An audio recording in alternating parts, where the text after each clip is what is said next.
عبیر احمد نے آج خودکشی کر لی اور ابدی نیند سو گیا، مگر آج اس کے گاؤں کے مرد و زن میں سے کوئی بھی چین سے نہیں سو پایا تھا۔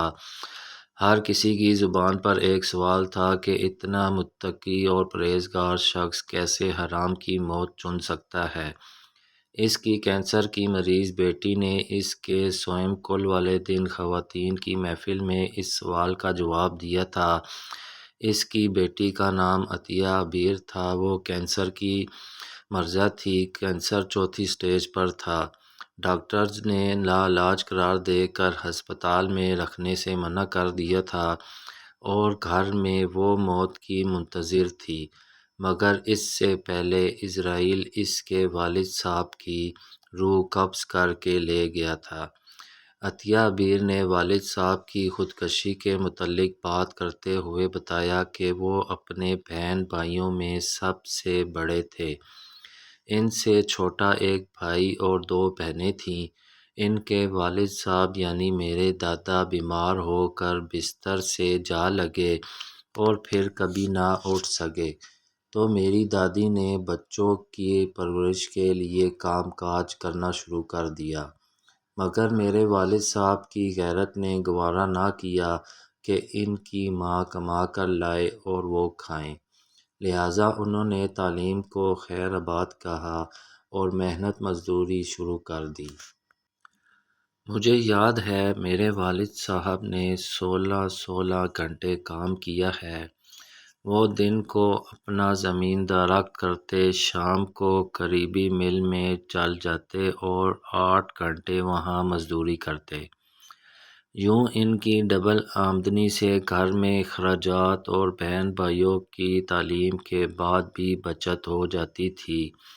وہ اس بچت سے ہر سال کوئی نہ کوئی چھوٹا بڑا جانور خرید کر رکھ لیتے تھے، کیونکہ ان کو پتہ تھا جب بہن بھائی جوان ہو کر بڑی کلاسز میں پہنچیں گے تو گھر کے اخراجات کے علاوہ تعلیم کے اخراجات بھی بڑھ جائیں گے، لہٰذا ان کی پالیسی کامیاب رہی اور تقریباً 10 سال بعد جب میرے چاچا نے ایف ایس پاس کی تو اس وقت میرے والد صاحب کے پاس 30 کے قریب جانور تھے۔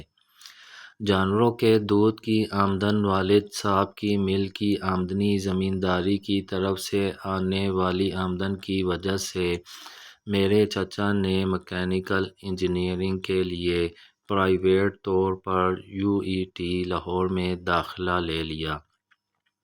میرے والد صاحب کے اتنے وسائل تھے کہ میرے چاچا کی تعلیم کے لیے انہیں نہ تو کوئی جانور بیچنا پڑا اور نہ ہی کہیں سے ادھار لینا پڑا، مگر بعد ازاں جب میری دونوں پھوپھوں نے میڈیکل کی فیلڈ کو چن لیا تو میرے والد صاحب کی آمدنی کم پڑنے لگی اور آہستہ آہستہ جانور بکنے لگے۔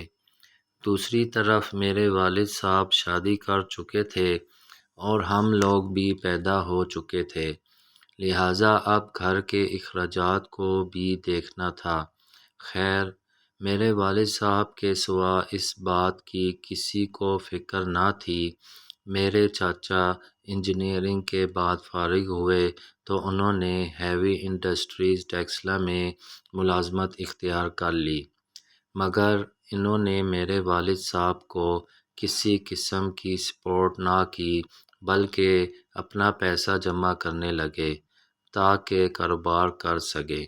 میرے والد صاحب نے کوئی شکوہ نہ کیا، بلکہ وہ خوش تھے کہ ایک دن ان کا بھائی کامیاب ہو کر ان کی طاقت بنے گا۔ دوسری طرف میری دونوں پھوپھوں کے ڈاکٹر بننے تک ہمارے تقریباً سارے جانور بک چکے تھے، بس اب گھر اور زمین باقی تھی۔ میری ایک پھوپھو نے تعلیم مکمل ہوتے ہی شادی کر لی اور شوہر کے ساتھ کینیڈا منتقل ہو گئیں۔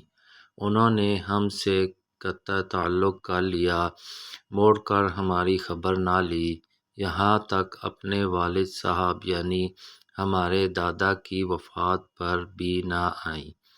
دادا کی وفات کے بعد دوسری پھپھو نے بھی لندن جا کر تعلیم حاصل کرنے کی ضد لگا لی تو میرے والد صاحب نے زمین سے اپنا اور چھوٹی اسی پھپھو کا حصہ بیچ کر انہیں بھی لندن بھیج دیا اور خود خالی ہاتھ رہ گئے۔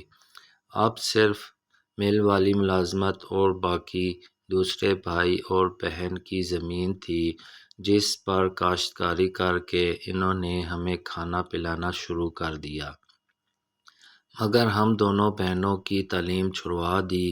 میں نے پڑھنے کی ضد کی تو میرے والد صاحب رونے لگے اور ہاتھ جوڑ کر کہا، یہ حق مجھے معاف کر دو۔ لہٰذا ہم دونوں بہنوں نے والد صاحب کے پاؤں چوم کر سینے سے لگا لیے اور مڑ کر کبھی پڑھائی کا نہ سوچا۔ میرے والد صاحب نے میٹرک تک میرے بھائی کو پڑھایا۔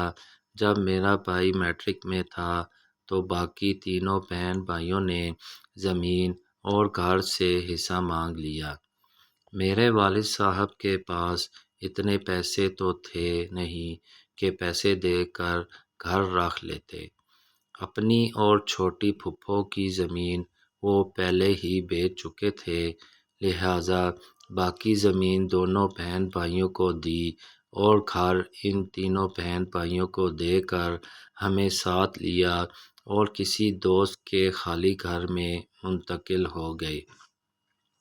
میرے چاچا نے اپنی دونوں بہنوں کے ساتھ مل کر ایک ٹیکسٹائل مل لگا لی اور اپنے کاروبار شروع کر دیا۔ آج وہ شہر کی جانی مانی شخصیت ہیں۔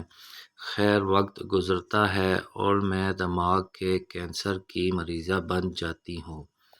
دوسری طرف ایک حادثے کی وجہ سے میرے والد صاحب کا ہاتھ کٹ جاتا ہے اور مل والے انہیں فارغ کر دیتے ہیں۔ جب گھر میں فاقوں کی نوبت آتی ہے تو کچھ دن پہلے میرے والد صاحب اپنے بھائی کی مل میں کام لینے کی خاطر جاتے ہیں، جہاں ان کے چھوٹے بھائی اور بھابھی دفتر میں بیٹھے ہوتے ہیں۔ میرے والد صاحب اپنے بھائی کے سامنے اپنا مدعا بیان کرتے ہیں، جس پر میرے چاچا کہتے ہیں، میں مل کے بیرونی معاملات دیکھتا ہوں، اندرونی معاملات تمہاری بھابھی دیکھتی ہے، ان سے مل لو۔ میری چچی میرے والد صاحب کو دیکھتے ہی کہتی ہے، تمہارا تو ایک ہاتھ ہی نہیں ہے، تم کیا کام کر سکتے ہو؟ ہم بنا کام کے تنخواہیں دینے لگیں تو یہ کارخانہ 2 دن بھی نہیں چلے گا۔ میرے والد صاحب مدد طلب نظروں سے بھائی کی طرف دیکھتے ہیں اور بتاتے ہیں کہ ان کے گھر میں فاقے ہیں۔ کینسر زدہ بیٹی 2 دن سے بھوکی ہے، مگر میرے چاچا کے دل میں کوئی رحم پیدا نہیں ہوتا۔ وہ معذرت کرتے ہوئے کہتا ہے، ہم کو تو ورکر کی ضرورت نہیں، تمہیں اپنے دوست کی مل میں صفائی کرنے والا رکھوا سکتا تھا، مگر ایک ہاتھ سے معذور انسان صفائی کیسے کرے گا؟ تم ایسا کرو، کل سے اپنے بیٹے اور بیٹی کو اس کی مل میں بھیج دینا، میں کال کر دوں گا۔ اپنے چھوٹے بھائی جس کی خاطر انہوں نے اپنا سب کچھ بلکہ اپنی اولاد کا بھی سب کچھ قربان کر دیا تھا، اس کے اس قدر سرد رویے نے انہیں اندر سے توڑ کر رکھ دیا۔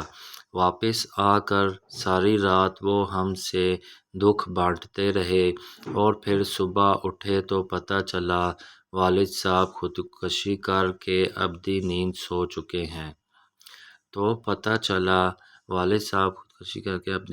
چکے ہیں۔ میں یہاں بیٹھی ہوئی سب بہنوں سے التجا کرتی ہوں، خدارا بڑے بھائیوں کا احسان یاد رکھیں، اور بھائیوں سے کہتی ہوں، خدارا اپنی اولاد کا حق بھی اپنے بہن بھائیوں پر قربان نہ کر دیں، ورنہ بعد میں فقط پچھتاوے ہوں گے۔ آپ کی لاش گھر میں پڑی ہوگی اور آپ کی کینسر زدہ بیٹی رسی کی مدد سے سر کو باندھے ہوئے لوگوں کے گھروں میں جا کر پیسے مانگ رہی ہوگی تاکہ آپ کے لیے کفن خرید سکے۔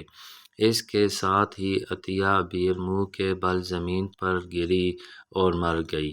اب کی بار عطیہ کے بہن بھائی عطیہ کے کفن کے لیے پیسے مانگ رہے تھے۔